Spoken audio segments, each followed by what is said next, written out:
When people remember the First World War, they picture endless trenches, the thunder of artillery, and machine guns cutting down entire waves of men. But there was another kind of terror, quieter, closer, and far more personal. It came in the darkness. They were called trench raiders. And what they did was so brutal, many soldiers who survived the war never spoke about it again. Before we step into their world, we need to understand how a modern war collapsed into hand-to-hand killing. The illusion of the offensive in 1914, Europe's generals believed in one sacred idea: attack with enough courage, and you cannot lose. Nowhere was this faith stronger than in France. Their doctrine claimed that pure willpower could overcome any weapon. Even something as simple as changing their bright red trousers, which made soldiers perfect targets, was rejected. Why? Because it might damage fighting spirit. At the center of this belief stood the bayonet. Rifles were designed not to be just to shoot, but to reach farther than the enemy's blade. Nations competed to build longer and longer weapons, as if war would still be decided by steel meeting flesh. Then the war began, and reality arrived in the form of machine gun fire. On a single day, August 22nd, 1914, France lost 27,000 men. One day. More than any other in its entire military history. The age of heroic charges died in hours. But the killing did not stop. The world becomes a fortress. Artillery, barbed wire, and aerial reconnaissance made maneuver impossible. So the soldiers dug. From the North Sea to Switzerland, a scar split Europe in two, a 700-kilometer wound in the earth. Inside those trenches, the weapons designed for open battle became useless. A 6-foot rifle was a burden in a tunnel where you could barely see 30 feet ahead. Bayonets jammed into wood, rifles snagged on walls. And when two men met face to face, there was no room to aim, so they reached for something else. The return to the Middle Ages clubs, knives, sharpened shovels, weapons that would not have looked out of place in a medieval battlefield. The most feared tool of all was not a sword, but the entrenching shovel. Heavy, silent, impossible to get stuck. Some soldiers added nails to wooden clubs. Others forged spiked maces from scrap metal.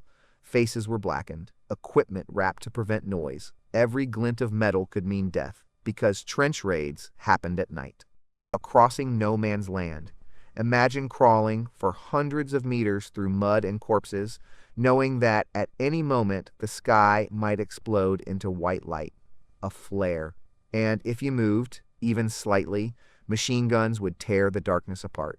So the raiders froze, sometimes for a full minute, not breathing, not blinking. Even their eyes could reflect the light. The killing. The first target was always the sentry. He had to die silently. Then the raiders dropped into the trench. After that, there was no silence. Grenades into dugouts, pistols in narrow corridors, clubs rising and falling in the dark.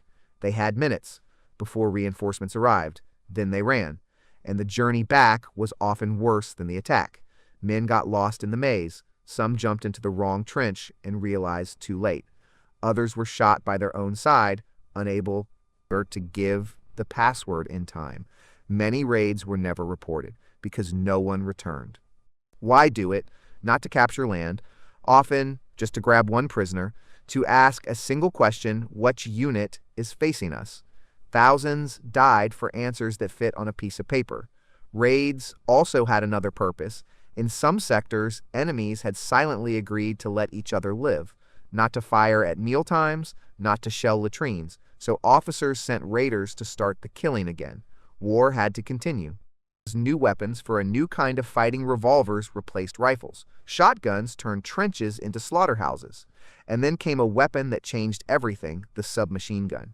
Fast, compact, perfect for the maze of the trenches. It was the beginning of modern close-quarters warfare.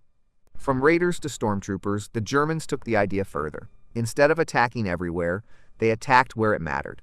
Bypassing strong points, striking headquarters, cutting communications, not waves of men, but small groups moving with speed and initiative. These were the stormtroopers. Young, highly trained, carrying grenades, pistols, flamethrowers. In 1918, they broke the deadlock and pushed the front farther than it had moved in years. For a moment, it looked like Germany might win, but they moved too fast. Supplies failed, their best soldiers died, and the advance collapsed. The final irony: Europe, in 1914 believed itself to be the peak of human civilization, a continent of industry, science, and progress. Yet in the end, the most modern war in history was fought in the dark with clubs and sharpened shovels. If you liked this video, then like, comment, and subscribe to stay with us to hear more beautiful war stories like this.